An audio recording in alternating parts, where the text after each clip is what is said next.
أزي أفوت ميديا سلام طنا بلنا استفلالي بوتان كونتاتن كوينكم مدلات أفوت ميديا تكاتلو كبراتن كبرانا نساتي ستوارد واناوي معبالتات حيزنا لكم قربنا لنا حبراوز أنحتكم سناكم بمعدم ناب زرزراتهم كنسقاقر دكتور دبروتين قرم كايل زركبهم قجل لأخاتنا بالدساوة كمز تتصوع تسمعهم عبد الدساوة زكاير أخي وحوحة فيدرال منقستن زملكت حدش حوريسا وانت سامعوا اللهم بخلي حبريتا بكوابتات رايا زنبر ورار حيلن كوماند بوستن تزراري قد حرموتون مفراسون من محدار كتمال لماطا كابزات زلسومن جميرو منقستا وقلقالت مهب كم جمر تحبيروم بوليتيكاوي تقامات تقرانيا بزوريات أربيزا بزا تخفتح قبايت كالت هيمانو تقراي تاويوم وانا قوس انت هزب تقراي زغانا والكاسب فيدرال منقستي حدش شمتو هيبولو نزياتو من كالو تقدست مقبالتاتن حيزنا لنا مسانا تنحوم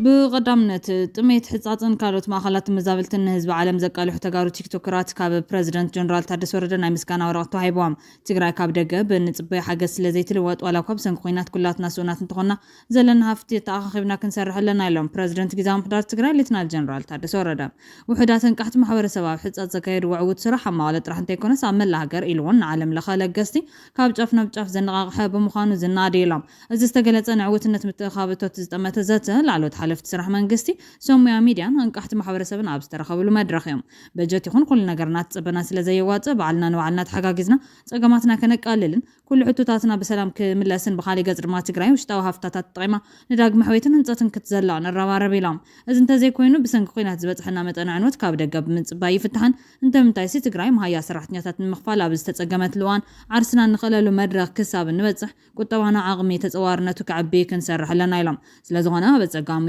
ቁጠባዊ ኩነታት ዘላ ትግራይ ውጋእታ ክትሕክምን ተመዛበልታ ክትድሕንን እዚ ምትኻበቶት መሳገር መድረኽ ኢሎም እቶት ዝእክቡ ዘለዉ ንኹናት መዳለው እዩ ዝብል ዘረባታት ሓሶት እዩ ከም ተጋሩ ሓድነትና ስቲምና ክንስጉም ግደ ኣብ ስሩዕን ማሕበራውን ሚድያ ዘለው ሰሙይ ኣገዳሲ ምዃኑ ድማ ገንዚቦም ውሕዳትን ቃሕቲ ማሕበረሰብ ኣብ ሕጻጽ ዘካየድ ዋዕውት ስራሕ ኣብ መቐለ ጥራሕ እንተይኮነስ ኣብ መላ ሃገር ኢሉውን ንዓለም ለኸ ለገስቲ ካብ ጫፍ ናብ ጫፍ ዘነቓቕሐ ብምዃኑ ዝናኣዲ ብማል ንጉዳይ ምትእኻብ እቶት ኩሉ ክረባረበሉ ይግባ ኢሎም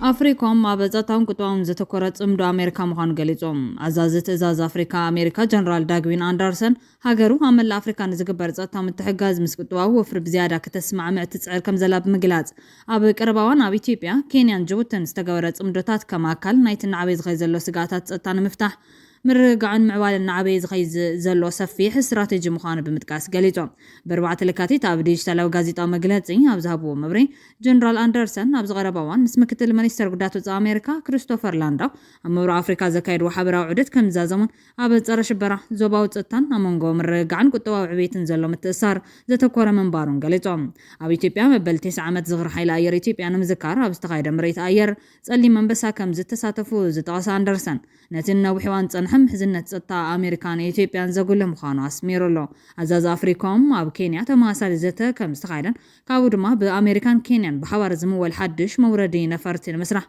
سنسرعات نمكياد نلاندا واسنيو ناب مايدا بي كم زغادا قليتهم أفريقام أو عسران شدشان أب كينيا زكايد وتدراو لمد أب تنزانيا جبوت انتوسخن فتات كم زكايدن كمون أملا مورا أفريكان زركوا هاجرات ماخلات سرحيتات بحر زراخب كوتالاس إكسبرس كم تسلاسل حبيرام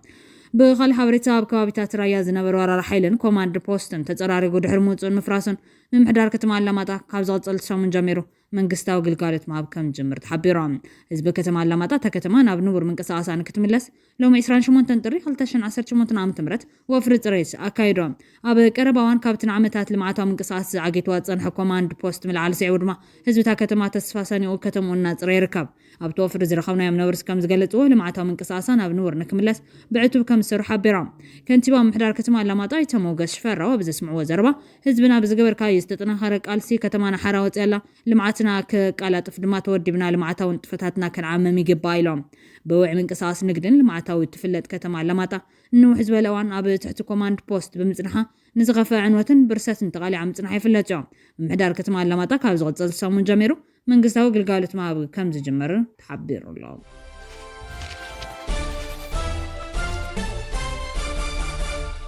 ፖለቲካዊ ፈላልያት ትግራይ ብዘተን መረዳእን እምበር ብሓይሊ ዘላቒ ፍታሕ ከምፅእ ይኽእልን ክብል ሕብረት ማሕበራት ሲቪል ማሕበረሰብ ትግራይ ገሊፆም። ፖለቲካዊ ምህዳር ትግራይ ኩሎም ስነ ሓሳባት ተጋሩ ክሓቁፍ ይግባእ ዝበለ መግለፂ ቅዋም ሕብረት ማሕበራት ሲቪል ማሕበረሰብ ትግራይ ናይ ሓሳብ ፈላልያት ከም ፀጋ ተወሲዶም መዋፅታትና ከነንፍተሎም ካብ ዘለናዮ ደልሃመት ንክንወፅን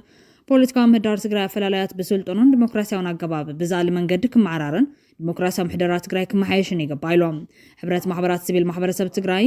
ኣብዚ ሰሙን እዚ ኣብ መንጎ ኣብ ዓፋር ዘሎ ትግራዋይ ሓይልን ኣብ ውሽጢ ትግራይ ዘሎ ትግራዋይ ሓይልን ቃታና ምሰሓብ ተበፂሑ ሞትን መቕሰልትን ደቂ ሓደ ህዝቢ ይበፅሕ ከም ዘሎ ብፅኑዕ ይግንዘብ ክብል ኣብ መግለጹ ሓቢሮም። ኣብዚ ናይ ደቂ ነንባዕልኻ ምድማይ ምስታፍ ካብ ሞራላዊ ታሪኻውን ሕጋውን ተሓታትነት ዓዲ ከም ዘይወዓል ኣብ ግምት ብምታው ኣብዚ ጎንፂ ብቐጥታ ይኹም ተዘዋዋሪ ተሳተፉ ዘለኹም ኣካላት ካብ ቃታ ምስሓብ ተቆጢብኩም ናብ ዘተን ምርዳን ክትምለሱ ይፅዋዕ ክብል ሕብረት ማሕበራት ሲቪል ማሕበረሰብ ትግራይ ኣብ መግለፂ ይፀውዕሎም።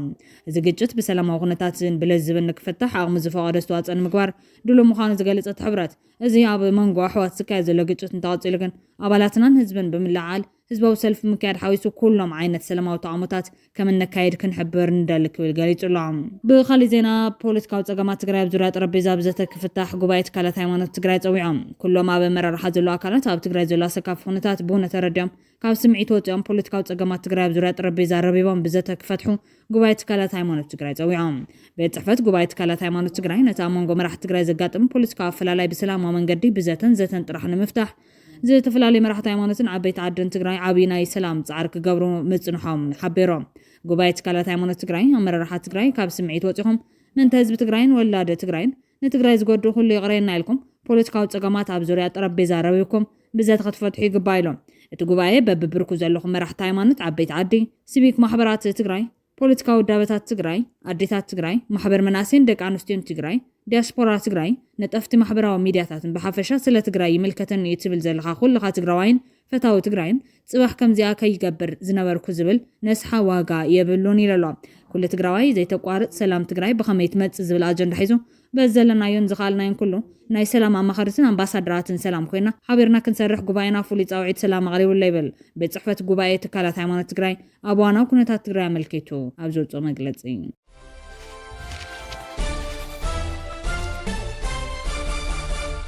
ዋና ጎስጓሲ ጽንታት ህዝቢ ትግራይ ዝኾነ ውልቀ ሰብ ብፌደራል መንግስቲ ሓድሽ ሽመት ተዋሂብዎ።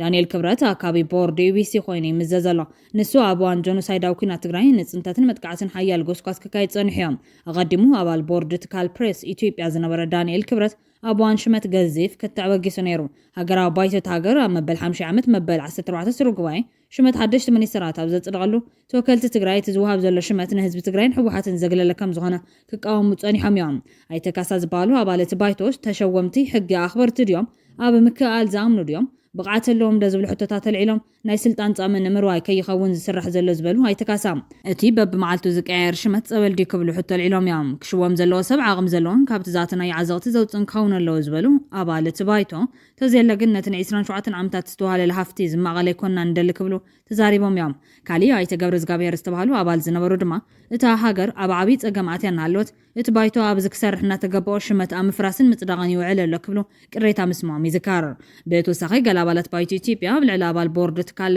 ፕረስ ኢትዮጵያ ኮይኑ ክሽየም ዝቐረበ ዲያቆን ዳንኤል ክብረት ተቃውሞታት ኣስሚዖም። ኣብ ልዕሊ ዲያቆን ዳንኤል ክብረት ሓያል ቅርታ ስለ ዝቐረበ ድማ እቲ ጉዳይ ተፈልዩ ክረአ ተገይሩ ነይሩ። ብፍላይ ዶክተር ገመዳ ዝተባሃሉ ኣባላት ባይቶ ዳንኤል ክብረት ዝተባሃሉ ውልቀ ሰብ ማዕርነት ሃይማኖታት ዘይቕበል ኣብ ልዕሊ ናይ ካልእ ሃይማኖት ጎስጓስ ዘካይድ ኣብ መንጎ ዜጋታት ምክፍፋል ክፍጠር ዝሰርሕ ሰብ እዩ። ናይ ዝትካል ኣባል ቦርድ ክኸውን ምቕራቡን ርእሱ ዘሰክፍ ኢሉ ብምስሊ ዝተደገፈ ከይተረፈ መረዳእታ ከም ዘቕረቡን እንታይ ከተምፅኡ ብዝብል ፋሉነት ዳንኤል ክብረት ይሽወም ከም ዘሎ ተኣባል ወሲኹ ተዛሪቦም። ካሊእ ኣባል እቲ ባይቶ ዝኾነት ወይዘሮ ጽዋሃብ ታደሰ ዳንኤል ክብረት ሃገር ክእክብ ድዩስ ሃገር ከፍርስ ሽወም ዘሎ ዝብል ተቃውሞ ብምስማዕ ብሓፈሻ ጽዋሃባ ስልጣንን ኣመዳድባ ዘይሕጋውያን ካብ ዘይሕጋዊ ፓርትን ዝብል ርእቶ ኣቕሪባ። ዳንኤል ዝተዛረበሉ ምስሊ ኣብ ማሕበራዊ ሚድያታት ብሰፊሑ ከም ዝተዘረበሉ ኮይኑ ሓይልታት ትግራይ ምስ ሰይጣን ብምምሳል ክሳብ መወዳእታ ዘርኦም ክጠፉ ኣለዎም ክብል ይስማዕ እዮም። ከምዚ ዓይነት ናይ ጽላእት ዘረባ ሓደገኛን ቅቡልነት ዘይብሉን ክብል ወሃቢ ቃል ሚኒስትሪ ጉዳያት ወጻኢ ኣሜሪካ ነቲ ማዕኸን ዜና ተዛሪቡ እዮም። ዲያቆን ዳንኤል ኣማኻሪ ማሕበራዊ ጉዳያት እቲ ቀዳሚ ሚኒስትር ኮይኑ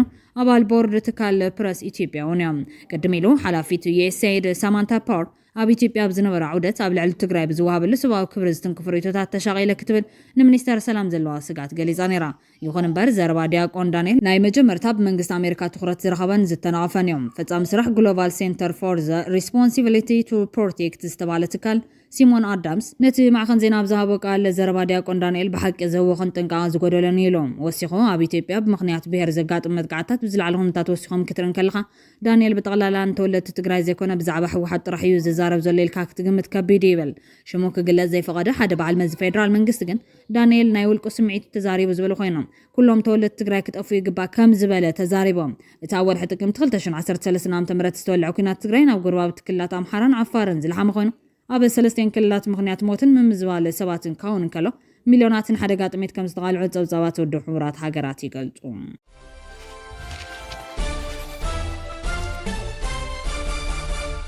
ዶክተር ደብረጽዮን ገብረሚካኤል ዝርከቦም ጉጅለ ልኡኻት ናብ ኣዲስ ኣበባ ከም ዝተጸውዑ ተሰሚዖም። ኣብ ኣዲስ ኣበባ ዝካየድ ኣኼባ ሕወሓትን ፌደራል መንግስትን ዝምልከት ሓድሽ ሓበሬታ ተሰሚዑሎም። እዚ ጸውዒት ድሕሪ እዚ ኣብቲ ቅንያት ኣብ ትግራይ ከባቢታት ጸለምቲ ዘጋጠመ ግጭት ዝመጽእ ዘሎ ኮይኑ ላዕሎት ፖለቲካውን ወታደራዊ መራሕቲ ሕወሓት ነዚ ከም ዝተቐበልዎን ናብ ኣዲስ ኣበባ ከም ዝገሹን ንምፍላጥ ተኻኢሎም። ግዝያዊ ምምሕዳር ትግራይ ኣብ ዝሓለፈ ሰሙን ኣብ ዝተፈላለዩ ከባቢታት ትኽልል ምስ ሓይልታት ፌደራል ዘጋጠመ ወታደራዊ ጎንፂ ምንባሩ ኣረጋጊጾም። እቲ ምምሕዳር ብሰንበት ኣማሲኡ ብወግዓዊ ገጽ ፌስቡክ ኣብ ዘርግሖ ሓበሬታ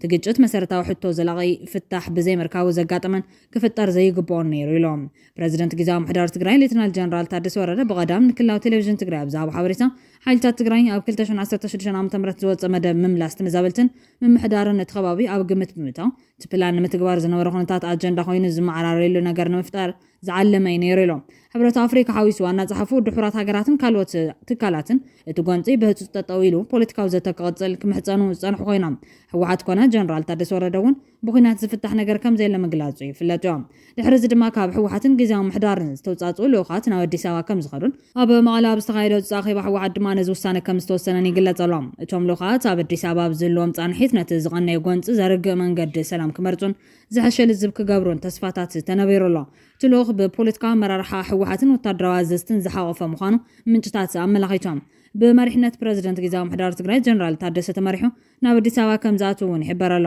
ካብ ወታደራዊ ኣመራርሓ 3 ውልቀ ሰባትን 3 ፖለቲካዊ መራሕትን ተመሪፆም ከም ዘለው ዝገልጹ ፍልፍላት ኣብ ኣዲስ ኣበባ ምስ ናይ ወጻኢ ዲፕሎማስኛታት ሓዊሱ ምስ መራሕቲ ሕብረት ኣፍሪካ ከም ዝራኸቡ እውን ይግለጸሎ። ኣብቲ ኣብ ኣዲስ ኣበባ ዝግበር ዘተ ሕወሓትን ፌደራል መንግስትን ኣሜሪካ ሓዊሱ ሕብረት ኣውሮፓን ሕብረት ኣፍሪካን ክሳተፉ ድማ ትጽቢት ይግበር። ናብ ጸለምትን ምዕራብን ይግስግስ ዝነበረ ሰራዊት ትግራይ ብኣዘዝቲ ኮማንድ ጥምረት ስትራቴጂክ ኣመራርሓ ትግራይ ድሕሪት ዝተመለሰ ብትእዛዝ ኣሜሪካ ብዝተገበረ ናይ ስልኪ ተመለሱ ከም ዝኾነ ምንጭታት ሓቢሮም እዮም። ከም ሓበሬታቶም ምንጭታት ካብ ሰመዝ ኣሜሪካን አንቶኒዮ ጉተሬዝን ናብ ክልተ መሪሕነት ጥምረት ስትራቴጂክ ኣመራርሓ ኮማንድ ትግራይ ከም ዝተደወሉን ነሲዕቡ ነቲ ኣብ ጸለምትን ዲማን ስትራቴጂካዊ ቦታታት ሒዙ ዝነበረ ብትእዛዝ ክምለስ ከም ዝተገበረ ገሊጾም። ምክንያት ትእዛዝ ጎንፂ ጠጠው ኢሉ ውዕል ፕሪቶርያ ክፍጸም ናብ ወንበር ተመለሱ ዝብል ምክንያት ከም ዝኾነ ወሲኾም ሓቢሮም። ኣብ ውሽጢ ትግራይ ዘለዉ ወገናት እቲ ምምላስ ምስ ዓቕሚ ዘይምምጥጣን ምናልባት እውን ምስ ሻዕብያ ዝነበሮም ዘይምንባብ ፍሽል ናይ ግንባር ጽምዶ ዘይመስኽዖ ክኾን ይኽእል ኢሎም እኳ እንተቕረቡ ትሓዝ ዝለሓኹ ሓበሬታ ብድሌትን ትእዛዝን ኣሜሪካ መሻርክታን ከም ዝኾነ ሓቢሮም። ነቶም ምንጭታት ኣሜሪካ ንኢትዮጵያ ትዘርላ ማለት ድዩ ተባሂሉን ዝቐረበሎም ሕቶ ርግጽኛታት ኣይኮናን ድሕር ምባል ጎንፂ ብሰላም ንምላይ ትኽተሎ ፖሊስን ሕቡር ድሌትን ክኾን ከም ዝኽእል ኣመላኺቶም እዮም። ቅድሚ ሕዚ ሰራዊት ትግራይ ደብረ ብርሃን በፂሑ ንኣዲስ ኣበባ እንትግስግስ ኣሜሪካ በቲ ናይ ሹዕ ኣምባሳደራ ብፊልትማን ኣቢላ ናይቲ ጌታቸው ረዳን ጀነራል ጻድቃንን ብምድዋል ቅድሚ ኩነት ብምቕማጥ ክቕጽሉ እንተዘይኮይኑ ክምለሱ ብዝቐረበ ኣማራፂ ስርዓት ንምፍራስ ኢና ንግስግስ ዘለና ምባሎም ስዒቦም እቲ ግስግስ ዘሎ ሰራዊት እንድሕር ዓዲ ዘየመሓደር ላላዊ ግዛት ዘይኽብር ክምለስ ኣሎ ብማል ብቐጢን ትእዛዝ ዓወታትን ተስፋን ትግራይ ብሰንኪ ዘይብሱል መሪሕነት ሰራዊት ክምለስ ከም ዝተገበረን ሕዚ እውን ኣብ ክንዳብ ዘለዎ ቦታ ኮይኑ ዝደራደር ንድሕሪት እናተመለሰ ብመጻኢ ዕድል ተጋሩን ብመስዋዕቲ ጀጋኖ ንቕልደለ ክብሉ ሕርቃኖም ገሊጾም እዮም። ከም ሓበሬታቶም ምንጭታት ብንጹር ናመን ከም ዝተደወለ እኳ ንምዝራብ እንተተቐጠሙ ኣብ ትግራይ ስትራቴጂክ ኣመራርሓ ንምትካዝ ተጣይሹ ናብ ወንበር ዶክተር ደብረጽዮን ምክትሎም ጀነራል ታደሰን ሓዊሱ ኣብ ስትራቴጂክ ጥምረት ኣመራርሓ ዘለዎ ወይዘሮ ፈትለወርቅ መንጀሪኖ ኣይተ ኣማኑኤል ኣሰፋ ኣይተ ኣለም ገብረ ዋህድ ጀነራል ፍሳም ማንጁስ ጀነራል ዮሐንስ ወልደ ጆርግስ ጆን መዲድ ጀነራል ሃይለ ስላሴ ግርማይ ወድም በይተይን ጀነራል ምግበይን ጠቕላላ 9 ኣባላት ዘለዎ ከም ዝኾነ ሓቢሮም። ዝሓበሬታ እማንን ጭቡጥነትን መረዳእታ እንተኮይኑ ፖለቲከኛታት ትግራይ ምስ ኣሜሪካ ዘለዎም ዘይምዕሩ ምልከታ ሓዲጎም ኣብ ጽላል ድሌታን ፖሊሲያን ክሕቀፉ ልዑል ጥበብን ምትዕጻፍን ክሎም ከም ዝግባእ ይሕበር። ኣብቲ ዝሓለፈ ሰሙን ፕረዚደንት ጀነራል ታደሰ ወረደ ንፈተነን ንምዝኽኻርን ትውዕልን ጎንፅን ናብ ጸለምቲ ኣምሪሕና ግን ምኽንያት መምለሲ እንተየነጸሩ ንድሕሪት ክምለስ ኣዚዝና ምባሎም ይዝከር። ክብራን ቤተሰብ ኣፎት ሚድያ ነሳት ዝወረድናዮም ሓጸርቲ ዋናው ዜናታት ኣቅሪብና ከንቢትና ስለተከታተሉና ነመስግን። ላይክ፣ ሼር፣ ሰብስክራይብ ምግባር ቤተሰብ ኣፎት ሚድያ ኾኑ ሰሰናይ ንምናም